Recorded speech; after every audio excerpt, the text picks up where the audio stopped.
अरमान के सामने आया सच, जिसे देखकर वो बहुत ज़्यादा हैरान हो जाता है। चलिए आपको बताते हैं कि आखिरकार अरमान के सामने ऐसा कौन सा सच आ गया है जिस वजह से वो इतना परेशान हो गया। तो दरअसल बात ये है कि कल जब वो ऑफिस छोड़कर जा रहा था तो एक क्लीनिंग बॉय उसके कैबिन में आया था और उस क्लीनिंग बॉय ने अभीरा के सारे सबूत वाली फाइल्स उठा के अभीरा को दे दी।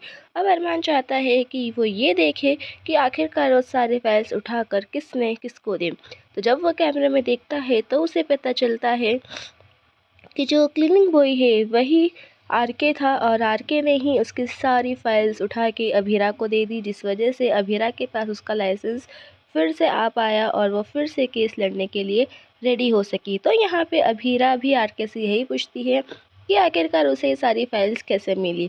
तो फिर आरके भी उसे सारा सच बता देता है। वो अबीरा को बता देता है कि वो गया था कल अरमान के कैबिन में और वो वहाँ से सारी फाइल्स लेकर आ गया।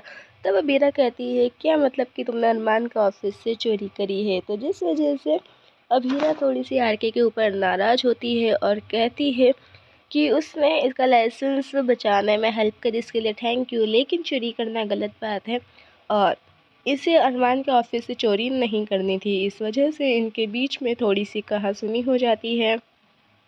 But at the end Abhira काफ़ी ज़्यादा खुश होती है क्योंकि उसे उसका लाइसेंस फिर से मिल गया और ये बात भी हकीकत है कि अभीरा को अभीरा का लाइसेंस आरके की वजह से ही मिला है। तो यहाँ पर आरके कहता है कि अब तो पार्टी बनती है, तो चलिए शाम को आपके घर पे मिलते हैं जहाँ पर आप एक बढ़िया सी पार्टी देंगे।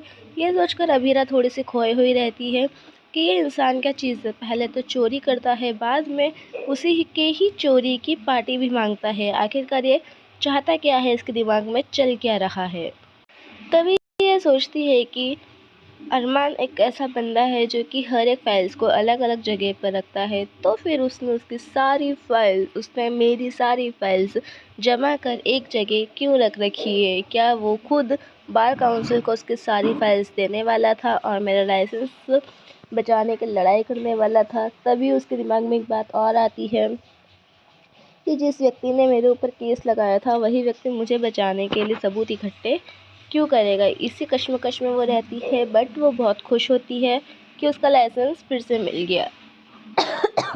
अबीरा की खुशी देखकर अरमान भी काफ़ी ज़्यादा खुश होता है। तभी उसकी नज़र आरके पे पड़ती है और उसे आरके पे बहुत ज़्यादा गुस्सा आ रहा होता है, तो वो आरके की तरफ बढ़ता है उसे मारने के लिए, जिस वजह से आरके काफ़ी ज़्यादा डरा हुआ होता है। वहीं पे अरमान बिल्कुल कॉन्फिडेंस के साथ एक लकड़ी लेकर आरके के पास जाता है उसे मारने के लिए, क्योंकि उसे पता चल जाता है कि उसके कैबिन से जो चोरी हुई है वो आरके ने ही करी है। तो वो उसके पास जाता है उसे मारने के लिए, बट उसे मारता नहीं है और वहाँ से रिटर्न आ जाता है और रिटर्न आके मन में सोचता है कि इसने काम तो गलत किया है, लेकिन इसके इस काम की वजह से इसकी वाइफ के चेहरे पर काफ़ी ज़्यादा मुस्कान है और जिस भी रीज़न से इसकी वाइफ के चेहरे पर मुस्कान है वो हर रीज़न इसके लिए सही है। तो यहाँ पर ये आरके को माफ़ कर देता है और सोचता है कि अभीरा अब हमेशा इसी तरह खुश रहे और उसे बहुत सारे नए नए केसेस मिले। तो इधर पोदार हाउस में पता चल चुका होता है कि अभीरा को उसका लाइसेंस फिर से मिल गया है और फूफा से ये भी बता देते हैं कि उसका लाइसेंस अरमान की वजह से मिला है, जिस वजह से पूरे घर वाले खुश होते हैं। लेकिन दादी साहब और अरमान में बहस छुड़ जाती है। अब आगे देखते हैं कि क्या इस वजह से पोदार हाउस में कोई दिक्कत आ जाएगी। आगे की स्टोरी के लिए चैनल के साथ बने रहें और चैनल को सब्सक्राइब करें।